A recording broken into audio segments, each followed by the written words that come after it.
Bueno, buenas tardes.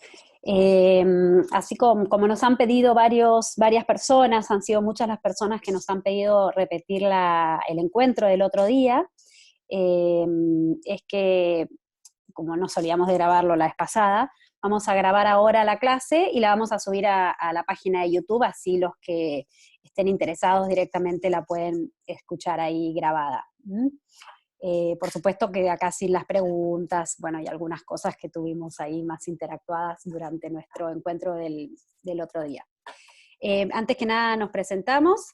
Tu vida en tus manos es un programa de educación de la afectividad y de la sexualidad. Trabajamos en distintos colegios del país, haciendo programas de educación afectiva y de la sexualidad, y con docentes y con padres, ¿sí? Con los jóvenes, niños, docentes y padres. Eh,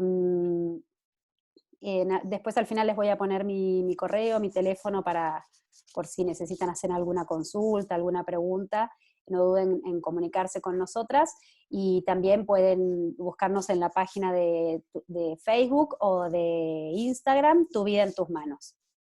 Eh, Somos Silvina Lastra de Viñas, ella es licenciada en Ciencias Biológicas y orientadora familiar, y quien les habla acá, licenciada en Fonoaudiología, Florencia Puig, licenciada en Fonoaudiología. Bueno, hace muchos años que ya no me dedico a la fonoaudiología, pero es mi primera profesión. Eh, Orientadora familiar, consultora psicológica y máster en sexualidad. Bueno, vamos a empezar con el encuentro. Les voy a compartir la pantalla para poder ir siguiendo el PowerPoint. Ahí estamos. Bueno, el encuentro de hoy se llama La vida de tus hijos en tus manos, educar la sexualidad, educar para amar, ¿no? Los invité cuando comenzamos con este encuentro, los invito a que piensen un instante en alguno de sus hijos, ¿no? O en sus hijos, y se los imaginen, cómo se los imaginan, cómo quisieran verlos dentro de 10 o de 20 años. ¿Qué anhelan para sus hijos? ¿Qué imaginan para su vida? ¿No? ¿Cuál es el sueño? Todos tenemos ciertas expectativas con respecto a nuestros hijos. Eh, si bien teniendo en cuenta que estas son nuestras propias expectativas, ¿no? Pero después cada hijo decidirá sobre su vida, pero todos tenemos ciertas expectativas. ¿Cómo los imaginamos? ¿Con una profesión, trabajando, desplegándose profesionalmente, habiendo formado una familia, casados, con hijos, con buenos amigos y siendo buenos amigos, fieles a sus valores, a sus ideales, con una vida saludable? Y pensemos qué rol tenemos hoy nosotros en esto que queremos, ¿no? Que anhelamos o que esperamos para ellos. La sexualidad es un aspecto muy importante de la educación, ya que la sexualidad es un aspecto radical e inherente al ser humano, ¿no? Es un aspecto fundamental, fundante de la personalidad del ser humano. Y también es cierto que es un aspecto que nos suele dar muchos miedos o muchas inseguridades al momento de abarcarla o al momento de educarla, ¿no? Entonces la idea acá, no vamos a hacer la sopa de palabras que hicimos la vez pasada, pero sí el otro día surgieron cosas muy interesantes, incluso algunos se manifestaron que ante la educación de la sexualidad se sentían aterrados, alguien puso que se sentía vieja, algunos entusiasmados, preocupados, dudosos. Bueno, surgieron muchas cosas, ¿no? Sin duda genera la educación de la sexualidad infinidad de emociones contrapuestas, ¿no? De sentimientos. La idea acá es poder repasar, ¿no? Diferentes temas, tener en claro diferentes aspectos de la sexualidad para poder abordarla de manera más segura y más confiada, ¿sí? Para eso vamos a dividir este encuentro, esta charla, en tres partes, preguntándonos y reflexionando sobre quién educa la sexualidad, cómo la educa y cuándo se educa la sexualidad, ¿sí? Eh, Sin duda, la mayoría de ustedes estarán de acuerdo conmigo que hoy los medios podríamos llamarlos los grandes educadores de la sexualidad. Las publicidades, las redes sociales, internet, los programas de TV, los amigos o hermanos mayores más precozmente instruidos, la música creo que merece un comentario aparte, podríamos estar con toda una charla sobre la música, pero la música que escuchan nuestros hijos desde edades tempranas, que a lo mejor a nosotros nos resulta gracioso y lo festejamos, la verdad que hoy la música es un gran erotizador de nuestros hijos que va introduciendo mensajes, algunos sutiles, otros más directos, sobre, por ejemplo, cómo tratar al sexo opuesto, qué es la fidelidad, qué es si el amor para toda la vida es posible o no, eh, cómo se conforma un vínculo amoroso, entre otros temas. La verdad que uno dice, bueno, los niños de repente no entienden este mensaje, pero esta repetición de mensajes va generando conciencia y actuamos lo que pensamos, ¿no? Entonces esto modula la conducta, ¿no? Y va delimitando la conducta. Por otro lado, ¿cómo educan estos medios, las publicidades? Crudamente, sin respetar los tiempos de los chicos, lo que están preparados a recibir en cada momento, y sin darle el marco de valores que es fundamental, ¿no? Sin darle el marco de valores que amerita la educación de la sexualidad. Y cuando todo el tiempo hay mensajes de sexo por todos lados. Todo está altamente, toda nuestra sociedad hoy está altamente erotizada. No es necesario prender la computadora o prender la televisión para encontrar este tipo de contenidos. De repente no nos damos cuenta porque nosotros ya estamos casi acostumbrados, como que nos vamos anestesiando. ¿Vieron como la ranita cuando la meten en un agua hirviendo que salta? Pero en cambio si la meten en agua templada, ¿qué le pasa? Y prenden la hornalla, se va cocinando de a poquito, no se da cuenta y se muere cocinada. Bueno, nosotros un poco estamos así anestesiados y no somos conscientes de los mensajes que van penetrando, pero la mente de nuestros niños, a mí me gusta llamar, es una mente virgen, donde son una esponja y todos estos mensajes los reciben. Una vez yo trabajaba en un colegio y para trasladarme hacía siempre el mismo camino por una autopista, iba y venía todos los días por esa autopista.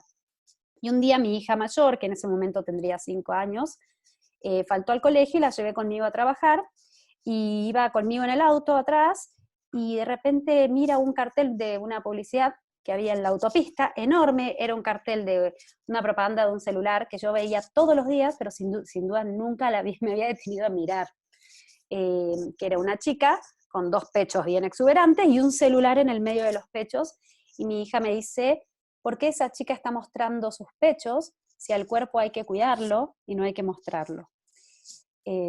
Así que a mí en ese momento me hizo reflexionar, wow, cómo se dan cuenta de esas cosas que nosotros no somos conscientes. Esta mañana justo leí un artículo, capaz que ha estado dando vueltas estos días, capaz que lo han leído, como hoy Netflix es considerado el gran educador de la ESI, ¿no? De la educación sexual integral. Y en este artículo una mamá contaba que la habían invitado a un encuentro para hablar sobre este tema, ¿no? Sobre cómo Netflix hoy está educando a nuestros hijos. Y ella contestó, no, en casa no tenemos Netflix, así que no me preocupo por ese tema. Y bueno, parece que en esos días la ve a su hija con su tablet o su celular y estaba viendo una serie y le pregunta, ¿qué estás haciendo? Estoy viendo Netflix. ¿Pero qué estás viendo? ¿De dónde sacaste Netflix? No, con la contraseña de la abuela entró a Netflix. No estamos exentos de que estos mensajes lleguen a nuestros hijos. Entonces lo que tenemos que hacer es prepararnos y prepararlos a ellos, ¿no? Esa es la idea de este taller. Entonces, ¿quién debe educar la sexualidad? Los padres. La educación de la sexualidad se da en la familia. Los padres somos los primeros educadores de la sexualidad en nuestros hijos.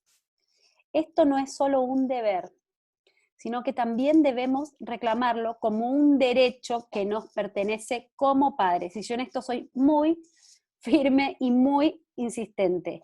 Es un derecho que tenemos como padres de poder educar la sexualidad de nuestros hijos en función de los propios valores que como familia queremos transmitirles. No dejemos que nadie nos reemplace. No es ni deber ni del Estado, ni del colegio, ni de la parroquia, ni de cualquier otra entidad que a ustedes se les ocurra.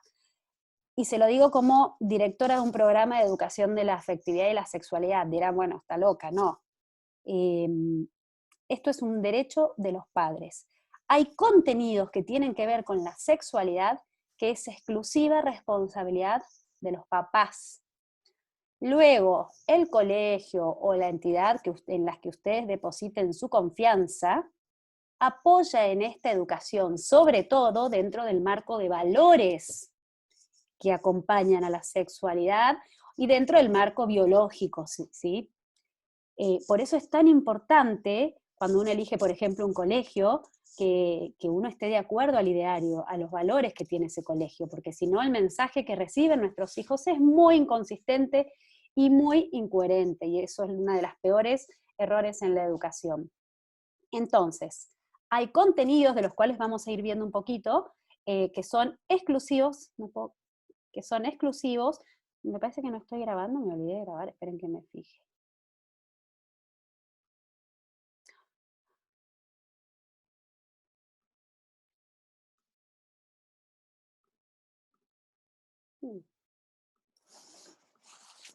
Ay, que yo con la tecnología, déjenme que vea si estoy grabando o no estoy grabando, no me doy cuenta ahora si estoy o no.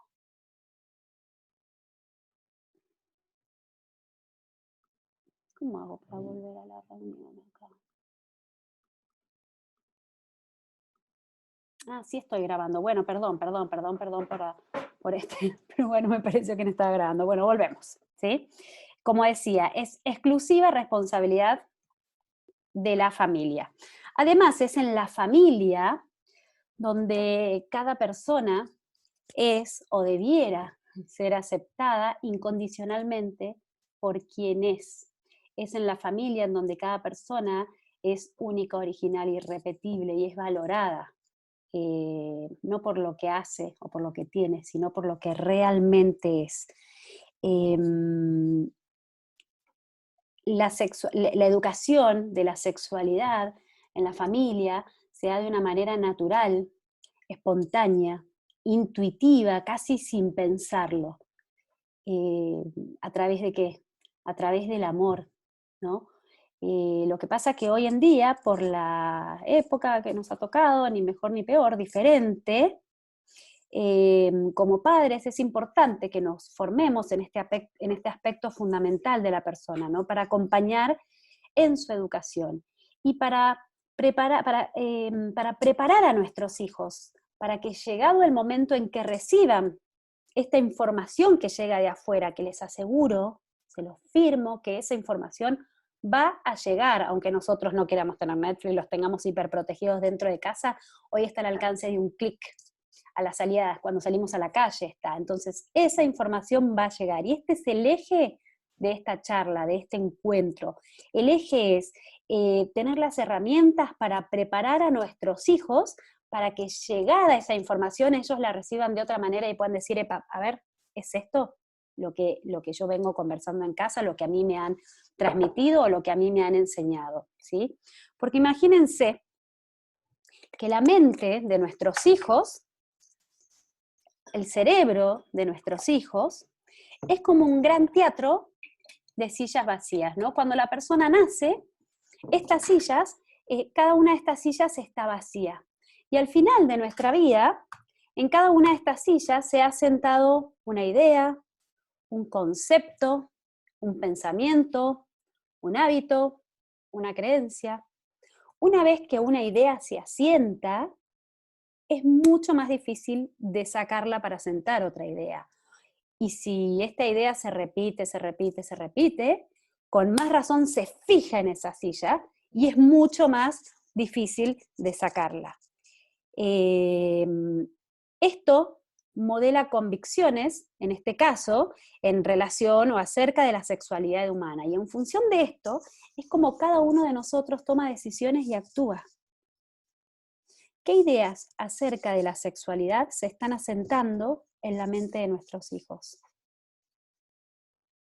Si tenemos en cuenta o si los dejamos, si abdicamos de esta responsabilidad que tenemos como padres. Múltiple cantidad de ideas se pueden estar asentando, que todo vale, o que la sexualidad es un asco, o que no hay que tener bebés. Hemos escuchado mucho de parte de niños pequeños o de niñas que no hay que tener hijos porque los hijos te arruinan la vida y aparte si te casás después la familia de tu marido o de tu mujer se meten en tu vida. Que amar es acostarse con el otro. Una vez trabajando con chicas de primer año, una de las nenas dijo, yo le digo a mis amigas que somos demasiado chicas todavía para tener relaciones sexuales, así que ¿para qué nos vamos a poner de novios, de novias? Entonces yo les pregunté, ¿para ustedes estar de novias implica sí o sí tener relaciones? Obvio, se quedaron mirándome como que, no sé, ¿qué estás hablando? Es algo lógico, obvio. Bueno, son ideas que se van asentando y cuando una idea se asienta puede estar equivocada, pero es más difícil de sacar. Todos tenemos ideas, creencias, pensamientos que incluso sabemos que no pueden ser no del todo correctos, pero son míos. Y es muy difícil de cambiarlos, ¿no? Entonces, ¿cómo hacemos para asentar ideas claras, positivas y valóricas en torno a la sexualidad? Miren, hay dos grandes aspectos o dos grandes cosas que podemos hacer para educar la sexualidad. La primera es el ejemplo. Y la segunda es todo lo demás. Con esto, ¿qué quiero decir? Que no importa a cuántas charlas vayamos, cuántos videos veamos, cuántos libros leamos, cuántas conversaciones tengamos con nuestros hijos o cuántos discursos, que entre comillas los discursos no sirven, les demos a nuestros hijos, si primero no vamos por delante dando el ejemplo, nada sirve. Todo lo demás que hagamos no sirve. Si primero no damos el ejemplo, nuestros hijos nos están mirando permanentemente. Si no damos el ejemplo, todo lo demás cae en saco roto. Fíjense que los niños realizan el descubrimiento de ser nena o nene alrededor esto es lo que se llama la discriminación social del sexo, ¿no? Alrededor de los 18 meses, a través de los elementos sociales, a través de los roles sociales, ¿no? Esa es la discriminación social del sexo, a través de esos roles que nos distinguen. Esto, así observando el mundo que nos rodea, el mundo de ellos está lleno de mamá y papá, por lo tanto, a ellos los reconocen como papás y a ellas las reconocen como mamás, ¿no?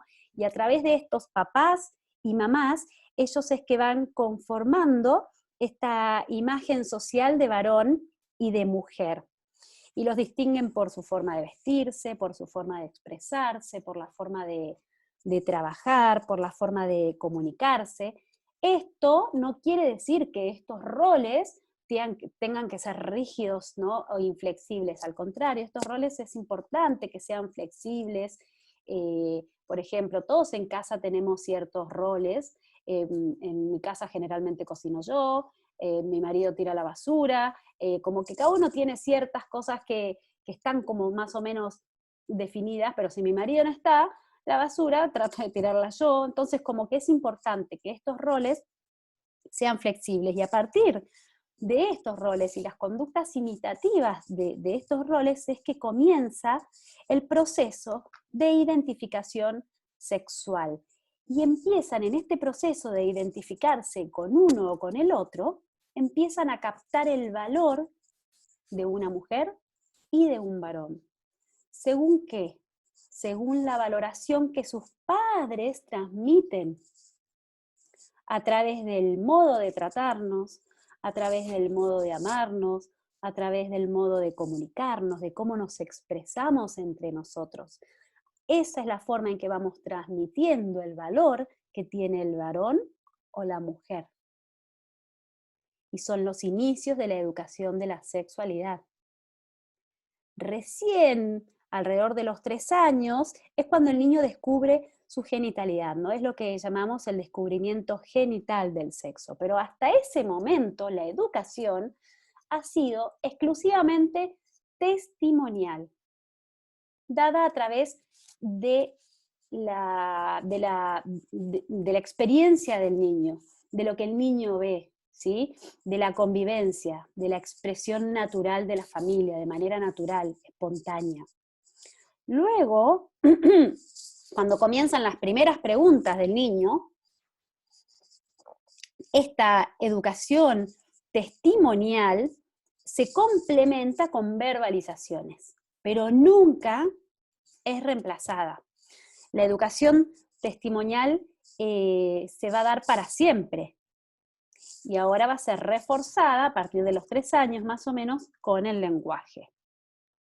Entonces, primero el ejemplo y después todo lo demás. Y en todos los demás sí tenemos que tener en cuenta que hay ciertos parámetros para ayudarnos, ¿no? Acá entramos en cómo damos la información, ¿no? Acá sí tenemos que tener en cuenta ciertos aspectos, como que siempre tiene que ser con la verdad, con claridad, con exactitud y gradualmente, ¿no? Con la verdad.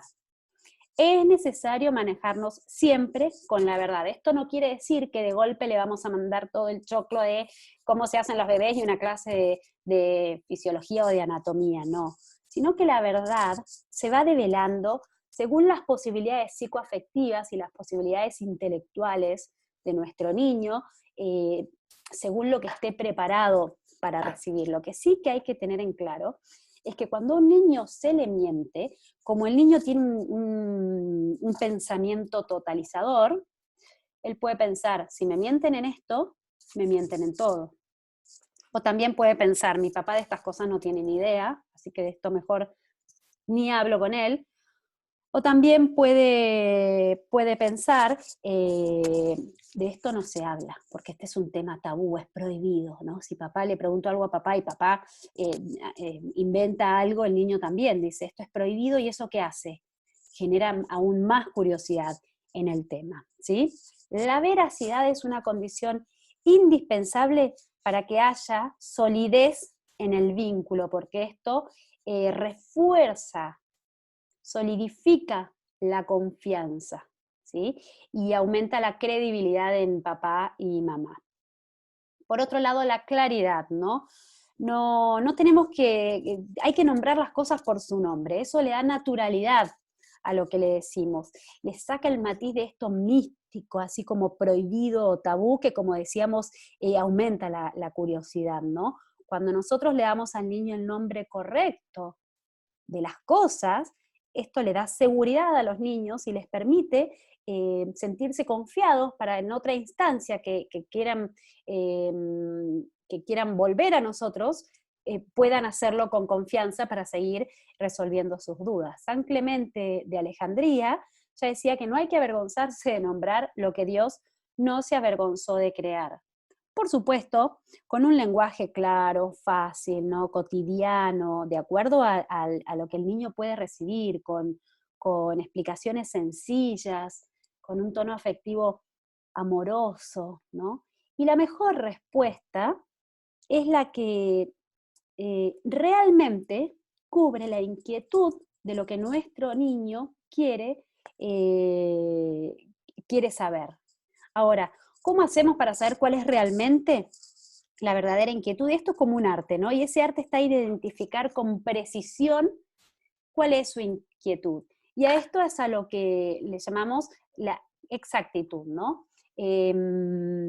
Saber realmente qué es lo que el niño necesita conocer, qué es lo que realmente está preguntando o necesitando saber.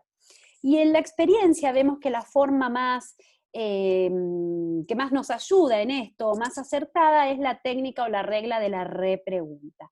Vamos a ver un video, entonces, donde vamos a poder entender lo que estamos diciendo.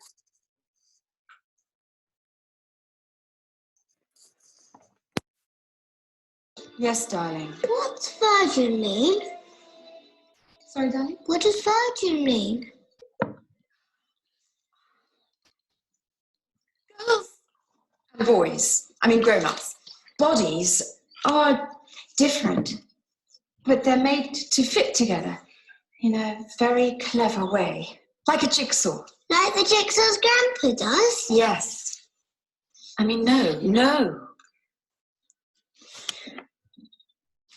When a mummy and a daddy love each other a lot, then sometimes they like to show each other just how much they love each other. Does Daddy give Mummy a present? Sort of. What kind of present? Daddy has a special thing, and so has Mummy. And when Mummy and Daddy want to make something very special, to make a baby, then Daddy takes his special thing and puts it in Mummy's special place. Winchester? No, The shoe shop? no, darling. A special place on Mummy's body. And that makes Mummy feel very happy. Makes Daddy feel happy as well. And eventually, after a while, sometimes quite quickly, Daddy gets so happy, there's a sort of whoosh and an explosion, and all Daddy's little seeds shoot out and race to get to Mummy's egg. And that's called making love. Anyway, until you do it for the first time, you're, well, a virgin. I think that just about covers it. So, what's extra virgin mean?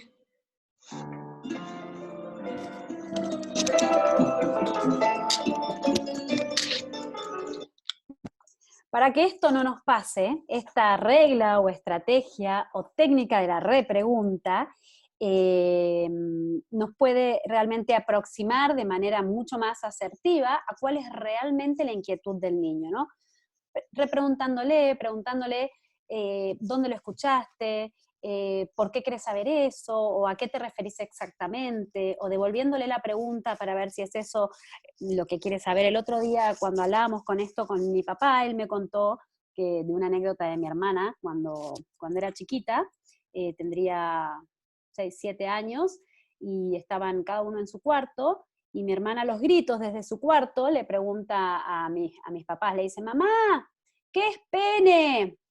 Y mi mamá casi se muere, porque bueno, era otra generación también, y mi papá le dice, ¿qué estás haciendo? ¿Dónde lo viste? Entonces mi hermana le dice, estoy leyendo de la Biblia de los niños, y dice que hay que rezar para que el alma no pene. Por eso, siempre preguntar exactamente, repreguntar para saber exactamente qué es lo que el niño quiere saber. Además, implementando esta técnica, el adulto tiene la posibilidad de tomarse un momento, de tomarse un tiempo, de pensar una respuesta, porque generalmente estas preguntas referidas a la sexualidad muchas veces nos descolocan o nos desconciertan, ¿sí? Dejándonos sin respuesta. Entonces, con esta regla podemos vencer este pudor natural, que es lógico que exista, y es positivo que exista, pero que va a tener que ser vencido en función de nuestros hijos, porque nuestros hijos necesitan escuchar ciertas respuestas de nosotros. Incluso hay niños que aun cuando se han enterado de estas verdades de la vida y del origen de la vida por sus amigos o por otros medios, recurren a sus padres buscando una respuesta. Aunque ya conozcan la respuesta, recurren a sus padres, necesitan que ellos confirmen si es así, o a veces esperando que digan, no es así como lo conociste. Y cuando no reciben esta respuesta de sus padres, o reciben evasivas, o bueno, los chicos se dan cuenta de esto, no se habla, esto es muy descorazonador para los chicos, genera mucha frustración y mucha desilusión en los niños, ¿sí? Entonces, no dejemos que nadie nos reemplace. Es importante prepararnos para responder a esas preguntas. Esta es parte de las conversaciones que como parejas tenemos que tener, ¿sí? qué vamos a abarcar, qué les vamos a decir a nuestros hijos. Y si bien ahora vamos a ver y dar algunas ideas, es importante, cada familia conoce a sus hijos. Confíen en su propia creatividad. Vamos a ver, hay reglas generales donde uno puede decir, bueno, esto es mejor, esto es peor, tener en cuenta ciertos parámetros, pero confíen en su intuición de padres. Nadie conoce a sus hijos mejor que ustedes. Nadie va a estar mejor preparado que ustedes para poder transmitir dentro de los valores que ustedes consideran importantes como familia. Idealmente, está bueno que sea la mamá con su hija mujer o el papá con su hijo varón, porque uno puede compartir las propias experiencias, cómo me sentía yo a tu edad, qué me pasó, pero, o si no, también papá y mamá juntos, ¿sí? Ahora, si papá no está, se fue de viaje y vuelve en 2 semanas, y mi hijo pregunta, y no voy a poder esperar esas 2 semanas. No es lo aconsejable porque la inquietud generalmente se va y de repente aparece en otro momento y como no fue resuelta, lo busca en otro lado, ¿sí? En este caso, mamá podrá hablar con ese hijo varón y después cuando llegue papá se retoma el tema y se refuerza. Aparte, recuerden que no es una sola conversación. La educación de la sexualidad, aparte de la testimonial, implica mucho diálogo. A veces pasa que contestamos alguna pregunta, que generalmente son tiempos muy cortitos, no, por eso es que los discursos no van, uno responde y los niños es eso lo que quieren saber y punto, se acabó la conversación, ¿no? Y uno después lo toma tiempo después y, ¿cómo? Pero si esto ya habíamos hablado. Y los chicos vuelven a preguntar, toman lo que necesitaban saber en ese momento y lo demás lo filtran, ¿sí? Eso pasa. Y vuelven a preguntar. Ellos saben, nuestros hijos saben que estos temas son importantes. ¿Será por actitud nuestra, por la forma de predisponernos ante eso? Ellos saben, hay una tendencia natural a querer conocer todo lo que tiene que ver con el origen de la vida, ¿no? Todo lo que tiene que ver con el sexo tiene que ver con lo más íntimo del ser humano, con la forma de ser y de estar en el mundo. Y hay una tendencia natural a querer saber de todos estos temas. Y ellos se dan cuenta de que estos son temas importantes. Me pasó con mi hija mayor un día también saliendo del supermercado, en la caja del supermercado fui a comprar un par de cosas, ella tendría 5 años, y entre las cosas que iba a comprar, compré un paquete de toallitas femeninas. Y cuando estábamos en la caja, me pregunta mi hija, mamá, ¿eso para qué sirve? La cara de la cajera, imagínense, como que, ¿y ahora qué le vas a decir? Entonces le digo, yo trabajaba en estos temas, yo daba talleres de afectividad y sexualidad, entonces creo yo, con toda mi naturalidad, le dije, ahora en el auto te cuento bien para qué sirve, ¿no? Y la actitud de mi hija fue como, ¡trun! Esto es importante. Cambió corporalmente y salimos de la caja y cuando íbamos caminando al auto, que estaba en el subsuelo, me dice, ¿ahora me vas a decir o cuando lleguemos al auto? Y yo, no, cuando lleguemos al auto hablamos tranquilas. Cuando nos subamos al auto o cuando lleguemos afuera del auto. Ella sabía que esto era importante, ellos detectan que hay algo importante. Por eso la actitud que uno expresa, no quiere decir esto que tengamos que tener actitudes impostadas, ¿sí? Pero tratar de estos temas ya haberlos pensado para poder abordarlos de la manera más natural posible. Ahora, como les digo, no se dejen reemplazar. También conocer las propias limitaciones. Si alguno, por la situación que sea, siente que no es capaz de hablar estos temas, que no los puede abordar, bueno, después verás por qué, eso ya es un tema de cada uno, pero alguien lo tiene que hacer. Nos pasó con una mamá que hemos visto varias veces en un colegio donde vamos a dar talleres, que en un primer encuentro se acercó a charlar y nos dijo que ella no podía hablar con su hijo, que no podía, que era muy fuerte para ella, pero que bueno, iba a tomar alguna de las recomendaciones de esto que están escuchando ahora para ver cómo podía abordar el tema, ¿no? Al siguiente encuentro en ese colegio, la siguiente vez que la vimos, vino la mamá, estaba bien preocupada, dice, no puedo, intenté, y el papá tampoco podía. No puedo hablar de estos temas, no puedo, me supera, es más fuerte que yo. Entonces, bueno, con esta mamá buscamos saber alguna estrategia, alguna forma de poder llegar al hijo de otra manera.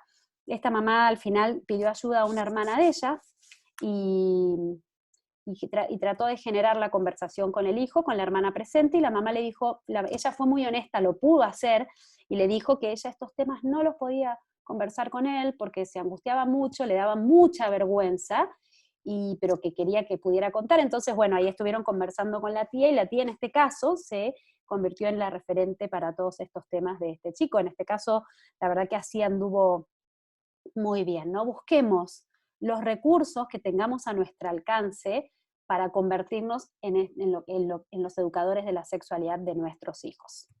Bueno, y por otro lado, la gradualidad, ¿no? Darle a cada uno lo que necesita a su tiempo. Y esto brinda coherencia, da seguridad. La información se va dando de a poco, y para eso es importante que conozcamos más o menos las edades estimadas en que surgen estas interrogantes y estas inquietudes. Y ahí entramos al cuándo, ¿sí? Más o menos se observa una cronología en cuanto a las preguntas, en cuanto a los intereses de los niños, que es muy útil conocer, para saber qué se puede presentar a cada edad y así estar preparados para poder dar las respuestas correctas. De todas maneras, quiero dejar muy en claro que en educación no hay reglas fijas. Existen niños que son mucho más curiosos y tienen inquietudes antes que otros. Existen niños que no preguntan o las inquietudes surgen más tarde. Todos los niños tienen inquietudes. Algunos preguntan, otros no preguntan, pero las inquietudes las tienen todos. También puede pasar que de repente mi hijo no pregunte porque sin darnos cuenta en casa estos temas los hablamos con naturalidad y no necesita preguntar, ¿sí? Hemos ido dando la información a lo mejor y casi sin darnos cuenta. Pero yo quiero dejar en claro que no es que porque alguna vez escuché que, es que esos niños no preguntan, ese niño no pregunta porque es más sano. No, esto no tiene nada que ver con que un niño sea sano, bueno, malo o lo que sea. Los niños, algunos preguntan más, otros preguntan menos. Inquietudes tienen todos. Es más, personalmente yo les diré que es saludable que pregunten. Y es mejor para ese niño que pregunte. Si no pregunta, buscaremos los momentos para ver, bueno, más o menos en esta edad debería estar preguntando de esto. Entonces, si tiene 5 años y estamos volviendo de la casa de una amiga que está embarazada, le podemos preguntar, ¿alguna vez se te ocurrió cómo es que llegó ese bebé a la panza? Por ejemplo, ¿no? Para generar una conversación. También es cierto que dependerá de las características personales del niño, pero también del ambiente en el que vive.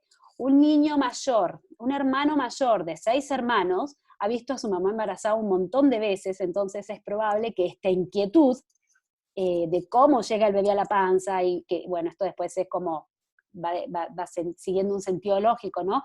Se le presente más que a otro niño que vive entre adultos y que no ha visto mujeres embarazadas, ¿sí? A menos que entre los adultos conversen sobre temas que a veces no nos damos cuenta que no deberíamos conversar frente a los niños, entonces esto también genera otras inquietudes, ¿sí? Ahora, eso es un aspecto a tener en cuenta, y otro aspecto importante es esta frase que a nosotras con Silvina nos encanta, nos parece que es clave, que es preferible llegar un año antes que un día después. Es preferible llegar un año antes que un día después. Les voy a contar el caso de una amiga que tenía a su hijo en ese momento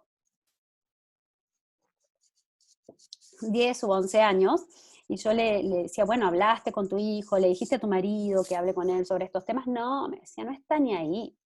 De estos temas, ni pregunta, no está ni ahí, no tiene ningún interés. Digo, pero mirá, que los chicos hablan de estos temas en el cole. No está ni ahí. Bueno, pasó.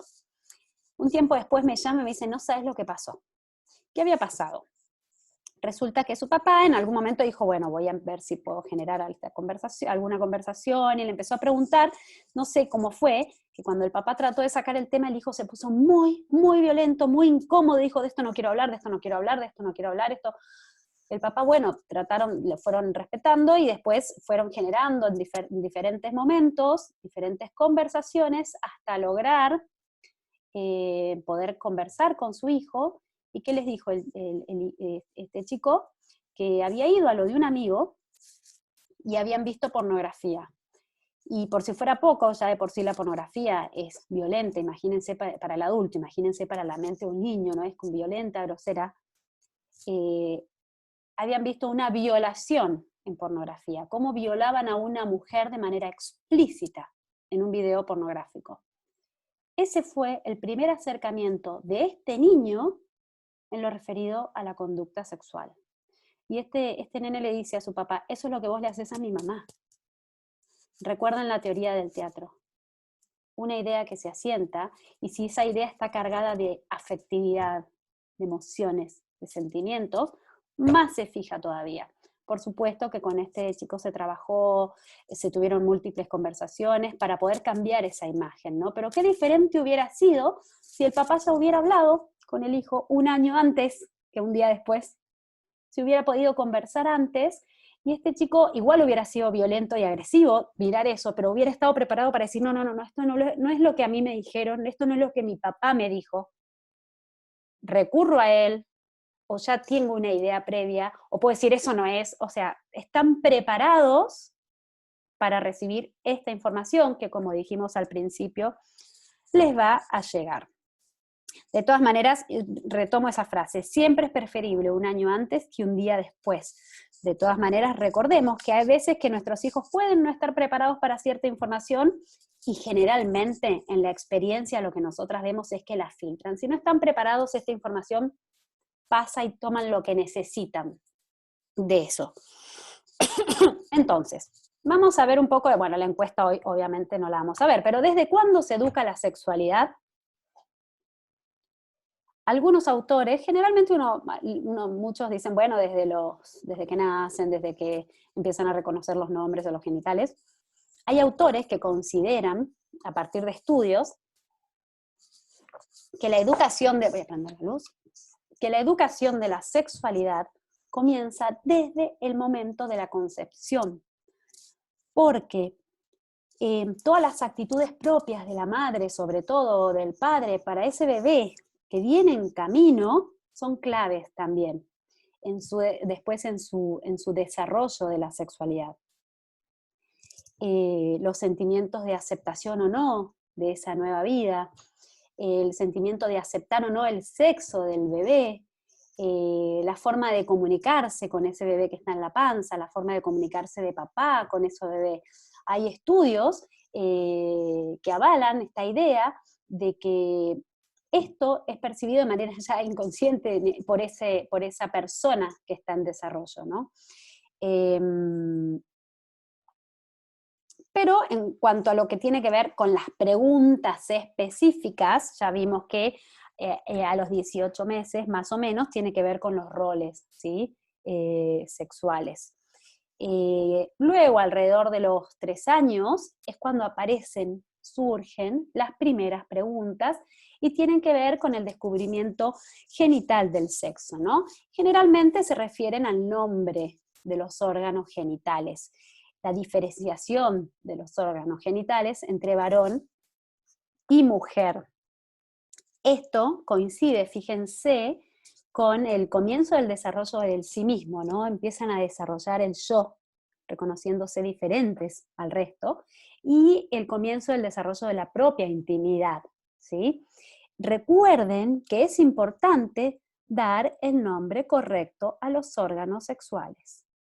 Si nosotros le damos el nombre pene, vagina, testículos, que realmente tienen, le damos naturalidad y le quitamos ese matiz de prohibido, de que de esto no se habla, ¿sí? Fíjense qué curioso que las nenas generalmente se preocupan más por los genitales de los varones que los varones de las mujeres. Probablemente porque las nenas no nos vemos, los genitales están escondidos. En cambio los varones se los ven y saben para qué sirven, los ven, hacen pis y ven el pis, ¿no? En cambio las nenas no, entonces puede esto generar más curiosidad de las nenas en los genitales de los varones. Como dijimos, bueno, lo ideal es dar el nombre anatómico, aparte es una forma homogénea de nombrar. todos los órganos del cuerpo. El otro día nos preguntaban de, bueno, unos hermanos varones, que son todos varones y tienen mucha curiosidad con respecto, pues, los que tienen hermanos es muy fácil, la ven a mamá cambiando el pañal y ven los genitales con naturalidad, ¿no? Son chiquitos, y la mamá le explica que son diferentes. Pero los que de repente son todos varones, son todas mujeres, es como un tema y se genera mucha curiosidad. Mientras más respuestas tengan los niños referido a esas inquietudes que tienen, menos inquietudes y menos curiosidad sobre el tema, ¿sí? Para querer saber sobre el tema. Entonces, el colegio, por ejemplo, hablando de apoyo, el colegio en estos aspectos apoya por ejemplo, nosotros tenemos unos cuadernillos de trabajo con los que trabajamos en los colegios y mostramos trabajan los niños con imágenes del cuerpo en dibujo, adecuados a las edades de los niños, donde ponen los nombres de las diferentes partes del cuerpo, brazo, pierna, espalda, cabeza, vulva, testículos, y aprenden el nombre de las diferentes partes del cuerpo, todas importantes, todas es necesario cuidarlas. Siempre de acuerdo a la edad y a las características a lo que están preparados para recibir. En algunos colegios sabemos que por ciertos programas de educación sexual ponen fotos de adultos desnudos. Eso, personalmente, me parece que sí es muy violento para los chicos. No son cosas que los niños aún estén preparados para ver. Eso dependerá también de los valores de la familia y de cómo se maneje en la familia dentro de casa, ¿sí? Ahí eso es responsabilidad de los padres. Pero creo que hay edades para ir introduciéndolos en estos temas y en estas diferencias. Con las primeras preguntas de los niños, y por el desarrollo también del yo y de la primera intimidad, es que se comienza a educar el pudor. ¿Cómo se cómo se educa el pudor? A través de ir transmitiendo a los niños que hay actos públicos y hay actos privados, ¿no? Actos que se hacen fuera de casa y otros que quedan en la intimidad del hogar. Hay partes del cuerpo que se las mostramos y otras que no, que son privadas. Hay personas y ámbitos específicos con las que nos expresamos de una manera y hay personas a las que les expresamos el cariño de una manera y a otras de otra manera, que su cuerpo tiene que ser cuidado por él y por los demás. Fíjense que esto es prevención primaria del abuso sexual. Ahora, es fundamental que esta educación del pudor sea de manera natural, sin reglas fijas o rígidas que repriman o que bloqueen al niño. La educación del pudor se debe dar sobre la conciencia de lo maravilloso que es el cuerpo humano. Mi cuerpo es tan valioso y tan maravilloso que merece la pena cuidarlo. Si el niño reconoce ese valor propio que tiene su cuerpo, va a aprender a cuidar su propia intimidad y a su vez va a aprender a respetar y a cuidar el cuerpo de los otros. Y esto es fundamental para, en el futuro, en la adolescencia, la prevención de las conductas de riesgo, ¿sí? En esta edad también se suele presentar, por esta misma curiosidad de querer conocer el cuerpo y los genitales. Fíjense que el niño hasta ese momento ya sabe para qué sirven las piernas, sirven para correr, los brazos, las manos, para agarrar las cosas. Los genitales los descubre recién y todavía no tienen claro muy bien su función, entonces es normal que le generen mucha curiosidad. Y hay mucha curiosidad también por la desnudez de las personas mayores. El querer ver los genitales de los adultos no es reprobable en sí. El niño tiene que ver con su curiosidad. Nunca, nunca debemos retar a un niño por querer ver o porque de casualidad vio, ¿no? Porque lo hacemos sentir culpable en algo que realmente es totalmente natural, ¿no? Ahora, personalmente, creo que no es conveniente satisfacerlo. ¿Por qué? Recuerden que a través del ejemplo educamos. Y si nosotros queremos educar el cuidado del propio cuerpo y la intimidad, lo educamos a través del ejemplo, pero nunca retarlo. El niño no se tiene que sentir culpable porque ha visto por casualidad o por desear ver, ¿sí? Recordemos que la curiosidad con esto es natural. Y esto lo digo con tanto énfasis porque a veces los padres, por querer proteger a nuestros hijos, por estar desinformados, por no saber, generamos comentarios de otros niños. Es muy común en los colegios, que de repente en los baños, por eso siempre es bueno que en los baños siempre haya alguna guía o alguna persona controlando, porque es común, sobre todo en nivel inicial, primer grado, nivel inicial, que se den situaciones en los baños donde fulanito le quiere ver a fulanito y le quiere bajar la bombacha o el calzoncillo para verle y que se muestran. Entonces, estas cosas suelen suceder. Y esto no quiere decir que el niño sea malo ni degenerado, porque esos son los comentarios que a veces las mamás, por querer proteger a nuestros hijos, hacemos de manera muy desatinada. O, seamos prudentes en estas cosas. Sepamos también a la vez armar redes de padres con respeto y tener la sabiduría o el tino de poder decirle a otra mamá, sí, mira, está pasando esto, lo invité a tu hijo, lo invitó al amigo, por ejemplo, y poder decirle con naturalidad, mira, estuvieron los pesqué justo, te aviso, para que puedas ir a hablar estas cosas, ¿para qué? Para educar, para orientar a nuestros hijos, y no para más de eso. Es importante que lo tomemos con la naturalidad que tiene, que lo abarquemos, que lo abordemos, pero que no le demos mayor importancia de la que tiene, ¿sí? Bueno, la inquietud que sigue al descubrimiento genital es lo que tiene que ver con el embarazo, ¿no? Generalmente se da alrededor de los 4 años, a los niños les empieza a llamar la atención las mujeres embarazadas y cómo es que se produce eso, cómo es que pasa eso, cómo es que ese bebé está creciendo en la panza, ¿sí? Cada padre, a nosotras no nos gusta dar recetas o dar respuestas, ¿no? Entiendo que a veces uno escucha ideas y que les gusta y las toman, ¿sí? Pero generalmente la historia de la semillita es como lo más común. Y la verdad que decimos que hay que hablar con la verdad, siempre decimos la verdad. Personalmente, Silvina no está acá para avalarme, pero siempre lo hace, ella es la especialista en ciencias biológicas, pero un embrión lo podemos relacionar o lo podemos considerar una semilla. Así que no estaría mal si nosotros hablamos que hay una semilla especial que crece en un lugar especial de la mamá. Ojo con la panza, porque si decimos la panza, eso no es realmente veraz.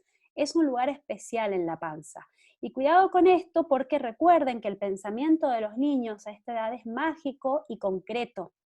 Entonces es muy común que se dé la idea del embarazo comestible o el embarazo digestivo.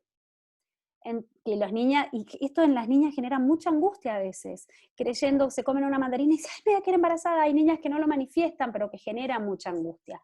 Entonces, es una semillita especial, en el caso que utilicen el recurso de la semillita, una semillita especial en un lugar especial de la panza de la mamá, ¿sí?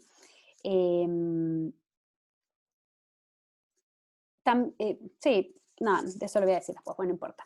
Por un tiempo, generalmente, los chicos con esa, recuerden que son explicaciones muy cortitas y sencillas, ¿sí? Generalmente con eso se acaba la inquietud. Luego, por un proceso lógico, el bebé crece, ¿cómo sale? Este bebé tiene que salir, ¿sí? ¿Cómo sale? Muchas veces le decimos, no, por un lugar especial, por la puerta, como si decir vagina o útero estuviera mal, ¿no? Uno, en general, a los niños no les interesa saber el nombre. A esta edad, si es vagina, si es embrión, si es útero, no les importa. Generalmente el nombre lo filtran, pero le estamos dando un marco de algo real, veraz. Algunos niños tomarán el nombre, otros no. Ustedes si quieren le pueden dar el nombre, pero en realidad es por la vagina. Algunos autores dicen que es aconsejable en un principio enfrentar a los niños con lo normal, con lo esperable, que es el parto natural. Ahora recuerden que hay que hablar con la verdad y generalmente los niños quieren relacionarlo con ellos mismos. Y preguntan, ¿así nací yo? Bueno, si nuestro hijo nació por cesárea, le explicaremos cómo es una cesárea que es una operación que le hace el doctor, etc. Preguntan también si duele, generalmente suelen preguntar, ¿duele? Porque les impresiona, ¿no? Como que, wow, ¿duele? Y bueno, no sé, a mí cuando mi hija me preguntó, ¿duele? ¿Te dolió? Yo le dije, y un poco me dolió, pero te ponen anestesia como cuando te sacan una muela, pero igual estaba pero tan feliz que, bueno, cada padre sabrá cómo responder ante eso, ¿no? Alrededor de los 5 años más o menos, los niños tienen la inquietud por decantación lógica, ¿sí? Crece el bebé y sale. Ahora, ¿y cómo entró esa semillita? ¿De dónde la sacó mamá? Si no se la come, si no... Entonces, ¿cómo es que entró la semillita? Esto no quiere decir ni que estén ni interesados ni preparados para hablar de las relaciones sexuales. Generalmente los niños aceptan, comprenden y se tranquilizan o les resulta suficiente cuando los padres les decimos que papá le da una semillita especial a mamá que se coloca en ese lugar especial. Generalmente con eso alcanza. Recuerden que el pensamiento de los niños es un pensamiento mágico. No necesitan muchas más explicaciones. También sé de algunos papás que a esta edad les han dado y les han explicado de una manera anatómica que el pene entra en la vagina, y por experiencia los niños no lo comprenden muy bien, no lo entienden, todavía su pensamiento tan concreto y tan mágico todavía no alcanzan a comprender. Si es así, después se tiene que volver. Recuerden que no es una sola conversación, ¿sí? Personalmente creo que no es necesario introducirlo todavía en estos temas. Estos temas surgen más tarde, alrededor de los 9 años. Pero en realidad, con que papá le da la semillita, a ellos les alcanza, y aparte les encanta descubrir el rol del padre en el origen de la vida, que hasta ese momento era una tarea casi exclusiva de mamá, ¿no? Era exclusiva de mamá, y acá descubren que también ahí está el rol de papá ahí, ¿no? Metido en el origen de la vida. También a esta edad es frecuente que se den los juegos sexuales entre niños, ya sea del mismo sexo o de diferente sexo. Estos están estimulados, recordemos, por un tema de curiosidad propia de la edad. Y es importante que de pescarlos en una situación así, no nos escandalicemos. No le demos un valor que en realidad no tienen. Aprovecharemos la circunstancia para educar en el cuidado de la intimidad y del pudor y del cuidado del propio cuerpo. Nadie los puede tocar, ustedes tampoco tienen que tocar el cuerpo de los otros. Tenemos que estar preparados para eso porque en general como padres nos violenta, ¿no? ¿Qué están haciendo?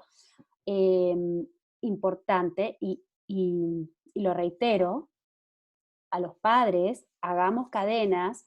Si algún padre no sabe que esto es lo esperable, formémonos entre nosotros como padres para no generar escándalos ni etiquetar a los niños, ¿sí? Hay niños que son más curiosos y mucho más activos que otros.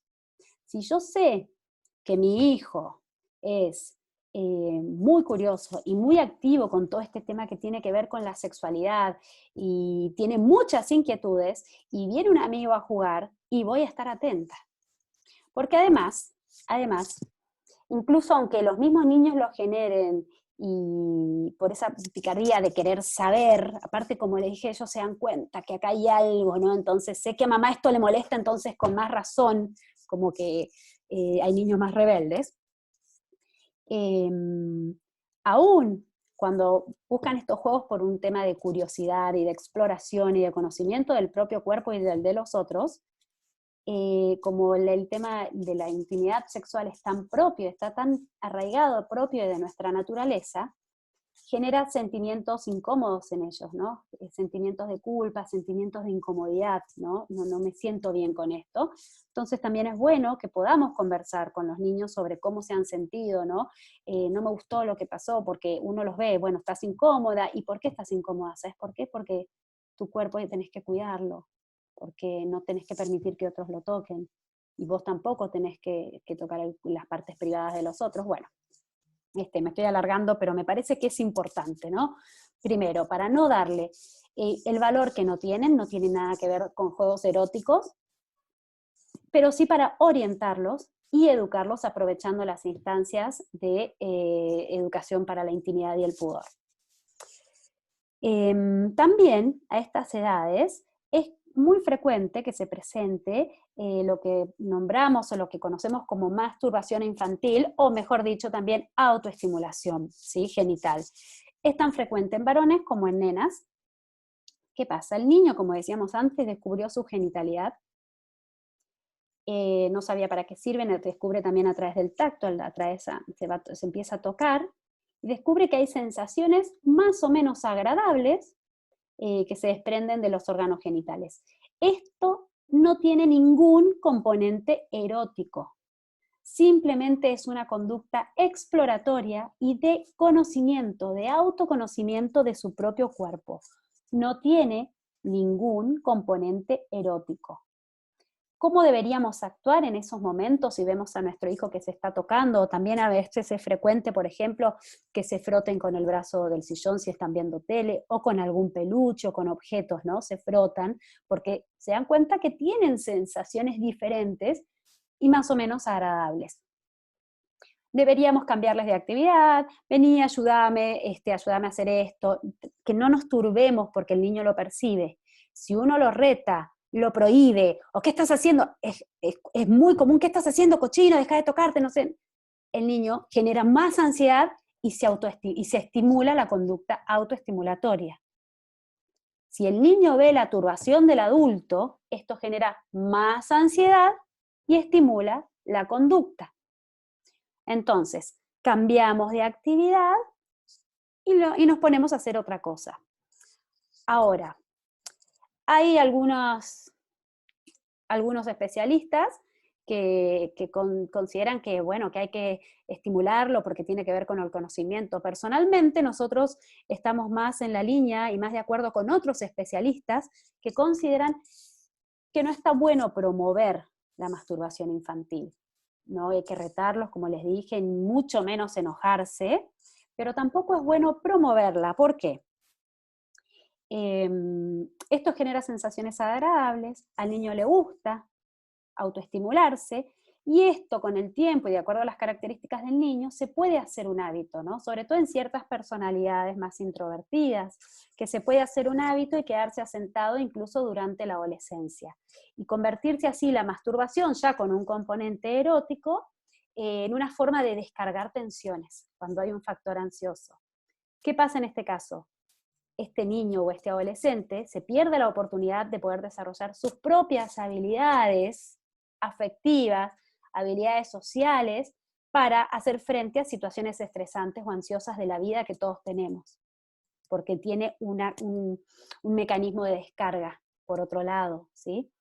Y además, dicen los especialistas, que hace más difícil, en la primera infancia y también en la adolescencia, hay un egocentrismo propio del niño, que es de determinadas características, y del adolescente, que tiene otras características, el egocentrismo del adolescente, que tiene que ver con conocer este nuevo yo que están descubriendo. El fin de la adolescencia es poder salir de ese egocentrismo propio para ir al encuentro del otro. Ese es el camino de maduración que todos tenemos, hemos tenido y que tienen nuestros hijos, ¿no? Poder salir de esa mirada autocontemplativa para poder ir al encuentro del otro y formar vínculos estables y comprometidos con otros. Cuando la masturbación se hace un hábito, esta salida del propio egocentrismo es más difícil. Incluso, dicen los especialistas, que puede decantar en rasgos narcisistas, ¿no? En esas personas que permanentemente están mirándose a sí mismas, ¿no? Que están muy pendientes de sí mismas y les dificulta ponerse en el lugar de otros, bueno, etc. Entonces, nosotras también, esto lo vamos a profundizar en el taller del próximo miércoles con adolescencia, ¿sí? Pero sí consideramos que no es bueno promoverla. Pero, como dijimos, nunca enojarse ni retarlo, ¿sí? Porque esto estimula la conducta. ¿Cuándo la autoestimulación infantil debería preocuparnos y, si es necesario, pedir una consulta con un especialista? Cuando es compulsiva, cuando se da en lugares públicos y cuando interfiere en las actividades cotidianas del niño. Alguna vez nos han llamado de algún colegio porque hay algún niño que se frota en el banco, ¿no? Durante el aula, no lo puede evitar. Acá lo importante en sí no es la conducta masturbatoria, es qué hay detrás. Esto es reflejo de que hay un factor ansiógeno o estresante que está afectando al niño y por lo tanto recurre a esta autoestimulación. Ahí lo que hay que tratar es qué es lo que le está pasando a este niño, ¿sí? Tuvimos el caso de una nena que era más grande, tenía 8 años, que se autoestimulaba mucho, mucho, mucho con muñecos, con los brazos del sillón, incluso se lastimaba, ¿no? Con el frotamiento.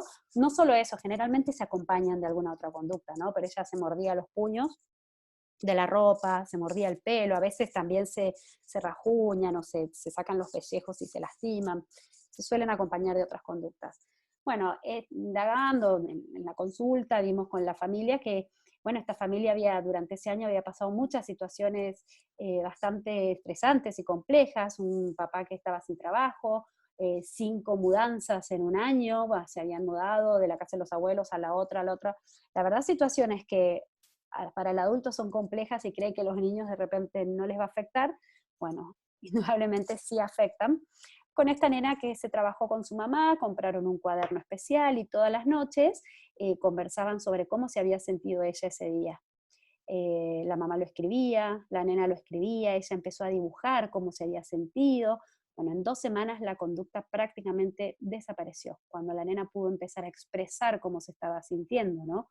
Cuando en su casa vieron que realmente ella estaba afectada por toda esta situación y pudieron poner esa mirada ahí y contenerla de otra manera.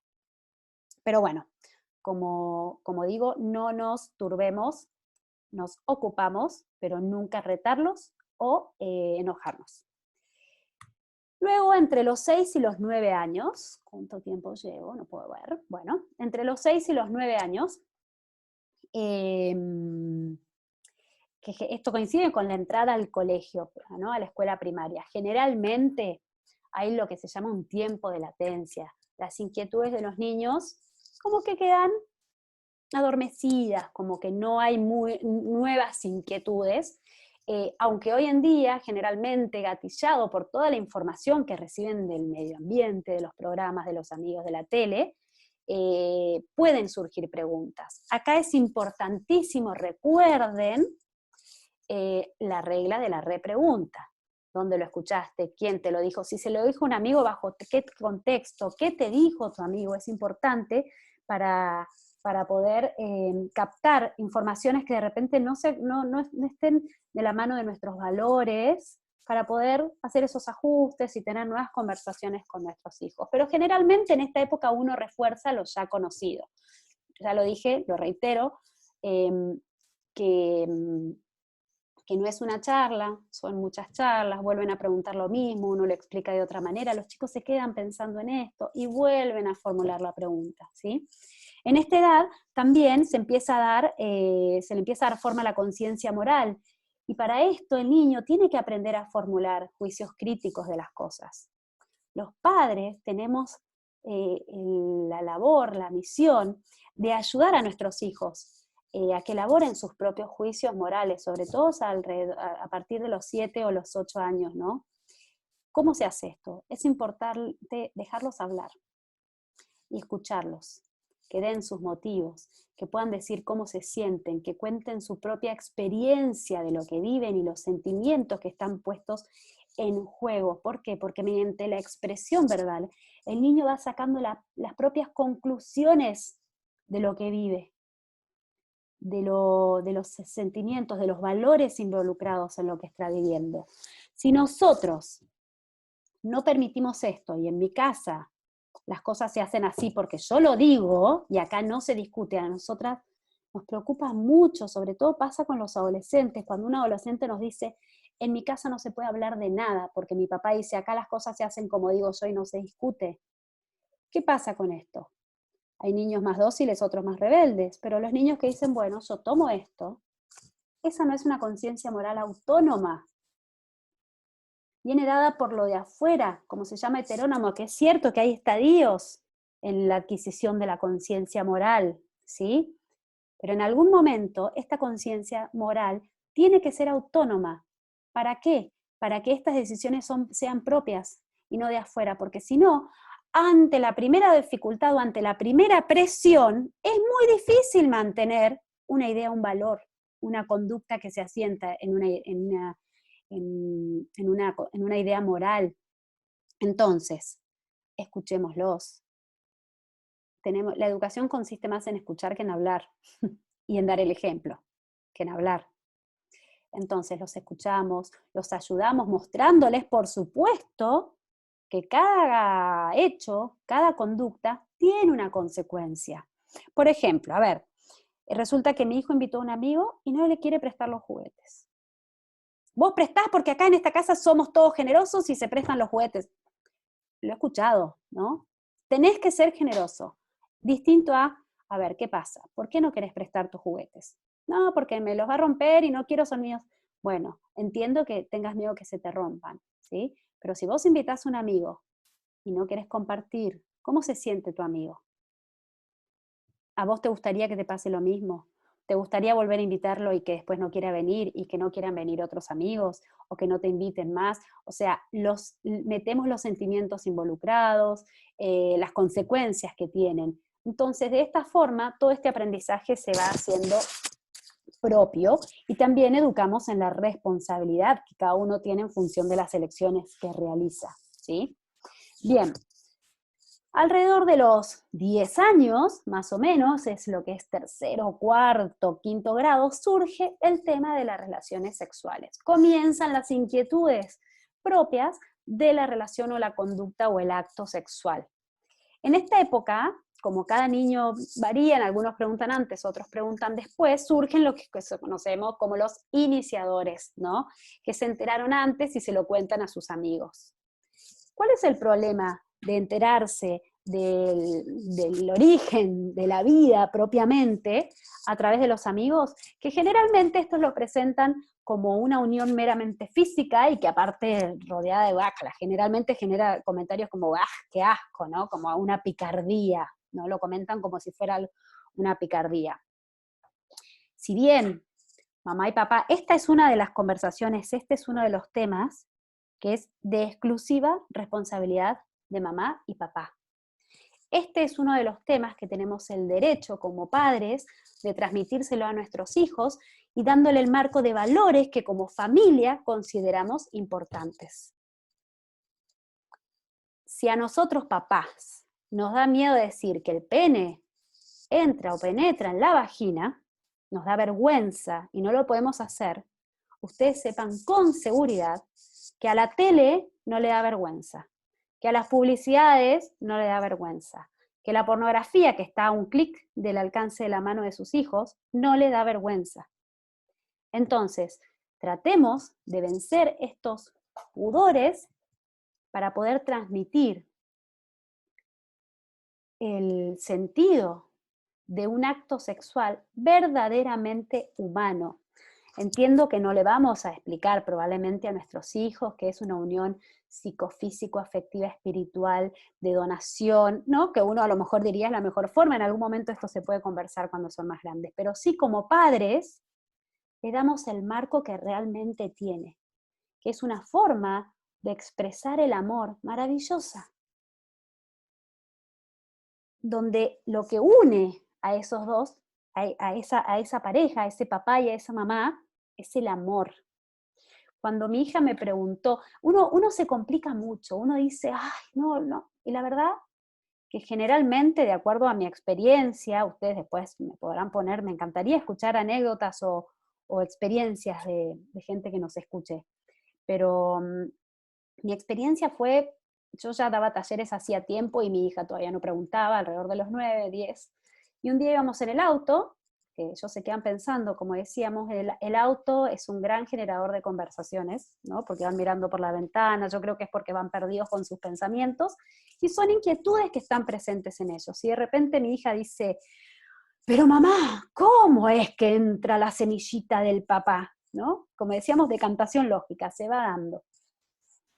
Entonces, le digo, le digo, en realidad yo, para mí usé el recurso del abrazo de amor, que yo ya había hablado antes con mi hija, le había dicho que el papá en un abrazo de amor enorme, de amor enorme, enorme, le da una semillita a la mamá. Años antes se lo había dicho y con eso había alcanzado, ¿no? Y en esa oportunidad, después habíamos hablado otras veces, porque como les digo, no es una única conversación. Y en esa oportunidad mi hija dice, pero ¿cómo es que el papá le da la semillita? Entonces ahí le expliqué, en ese enorme abrazo de amor, el pene de papá entra en la vagina de la mamá y se produce una explosión de amor, y ahí la semillita sale del pene y llega al útero de la mamá. La cara de mi hija parecía, yo con toda la expectativa, la miraba por el espejo, parecía Susanita de Mafalda, era así como, ¡ay, qué maravilla! ¡Ay! Le digo, por eso es tanto el amor, que por eso los bebés son tan lindos, porque salen del amor de mamá y papá. Para ella era, ¡wow! Maravilloso. Es cierto que después, las realidades de la vida no es que siempre la concepción sea así, en un marco de amor, de respeto, ¿no? Cada uno le da ese marco de intimidad, de compromiso. Pero al menos tuvieron el primer contacto con el acto sexual como algo maravilloso que está asignado por amor, por respeto, ¿no? Que eso es lo verdaderamente humano y es lo que nos diferencia del resto de los seres vivos. ¿Recuerdan la teoría del teatro? La primera imagen, el primer concepto, la primera idea. La primera idea que tengan de lo que es la conducta sexual es importante. A mí en ese caso me pasó que, bueno, llegamos a casa, ya que termino la anécdota, llegamos a casa y la conversación se acabó, fue esa respuesta y ella, ¡ay! Le digo, ¿querés saber algo más? No, nada más, listo, seguro, si querés me puedes hacer cualquier pregunta, no, listo, se acabó. Yo quería seguir hablando del tema, ella, perfecto. Llegamos a casa, estacioné el auto, le digo, bueno, ahora tenés que hacer la carátula, no te olvides. Me dice, ya sé lo que voy a dibujar a las mamás y a los papás teniendo hijos, o una mamá y un papá teniendo hijos, haciendo un bebé. Y yo, para.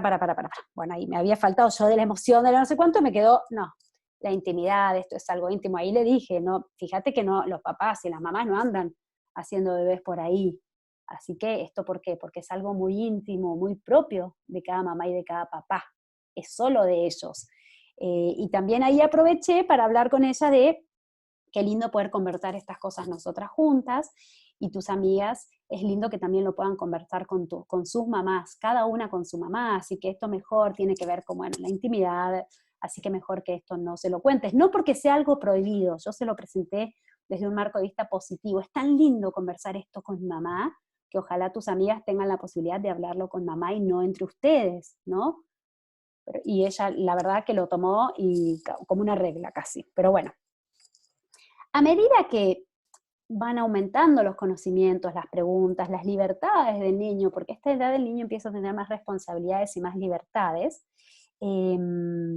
también se empiezan a aumentar las conversaciones, lo que los chicos comparten fuera de casa, lo que sea fuera del ámbito de casa. Empiezan a haber otro tipo de programas, también empieza a aumentar el tipo de información que llega, ¿no? Y acá es cuando realmente comienza nuestro trabajo de prevención. ¿Y qué es prevenir? Es realizar una acción antes de que determinada circunstancia se produzca. Y la mejor prevención que podemos realizar los padres es hablar de estos diferentes temas con nuestros hijos. A veces los papás nos preguntan, ¡ay, pero esto no es como generar inquietudes que de repente todavía no tienen! Miren, esto es como la vacuna. ¿Qué es una vacuna? Es una pequeña cantidad de virus que se introduce en el cuerpo para que cuando llegue, ¡pumba!, el verdadero virus, con toda su fuerza, uno diga, no, acá no entras, estoy protegido. Esta prevención, estas conversaciones que tendremos con nuestros hijos, los van a proteger para cuando llegue la información que les va a llegar, como dijimos al principio, va a llegar la información de afuera que nosotros de repente no querríamos que reciban nuestros hijos. Va a llegar y ellos van a estar protegidos para recibirlo de otra manera. Es como que genera anticuerpos en nuestros hijos, como la vacuna. Genera anticuerpos y los protege, los hace inmunes a ciertas informaciones. Entonces hay cosas que tenemos que conversar. Pornografía, un niño que sabe de qué se trata y que sabe que puede ser malo para él, y que eso realmente no es la verdadera imagen de lo que es la conducta realmente humana, el amor, puede decir, no, eso no quiero ver, porque aparte ya me habló mi papá, se prepara de otra manera.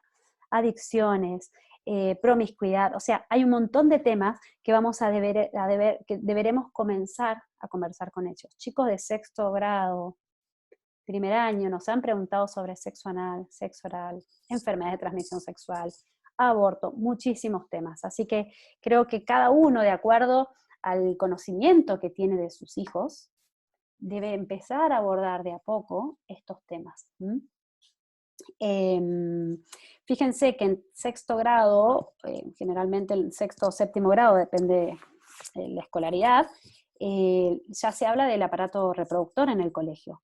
Los colegios deberían informar a los padres que se van a tratar la parte del aparato reproductivo del colegio, entonces cada niño ya debería haber tenido todas estas conversaciones con sus papás y estar preparado para que no surjan estas inquietudes, porque recuerden que hay temas que son de exclusivo derecho de los padres. Nosotras como educadoras de un proyecto que trabajamos con Tu Vida en Tus Manos, que es un proyecto de educación de la afectividad y la sexualidad, siempre aclaramos, nosotros no vamos a explicarle a un niño qué es una relación sexual, sino que le vamos a dar el marco de valores que como programa tenemos, que porque se condiciona, está de acuerdo con el programa, con el ideario del colegio que nos convoca, por supuesto, ¿no? Acompañamos, por eso somos acompañantes, apoyamos a la educación de los padres, pero nunca reemplazarla. Recuerdo e insisto con esto, es un derecho nuestro. Muy bien, entonces, para ir terminando, ¿quién educa la sexualidad?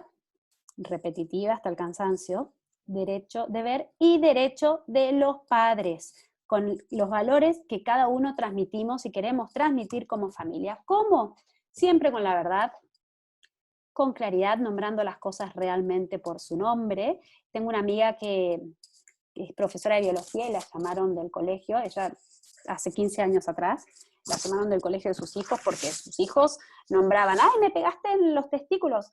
Y, ¡ay, dice testículo, pene!, le dijeron. Y ella dijo, ¿y cómo se llama? ¿No? Bueno, esas cosas un poco han cambiado, pero nombrando las cosas realmente por su nombre, asegurándonos, la regla de la repregunta es una buena estrategia, qué es lo que realmente quieren conocer, y teniendo en cuenta las diferentes edades del niño.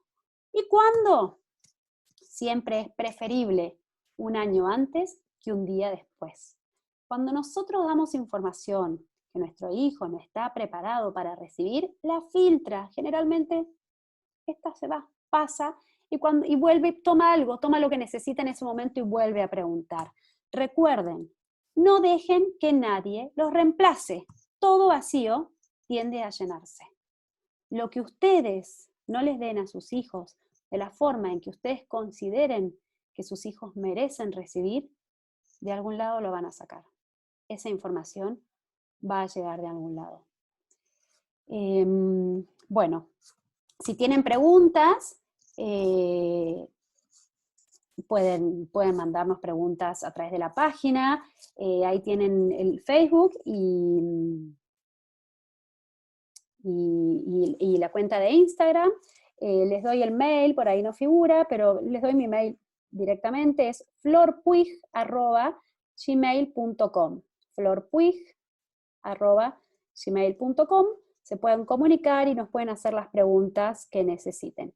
Bueno, espero que haya resuelto las dudas que tenían y nos vemos en el próximo encuentro en el taller para adolescentes, que vamos a hacerlo en 2 veces. Van a ser 2 miércoles porque es un tema muy grande para abarcarlo en tan poco tiempo. Muchas gracias por su atención y nos vemos en la próxima.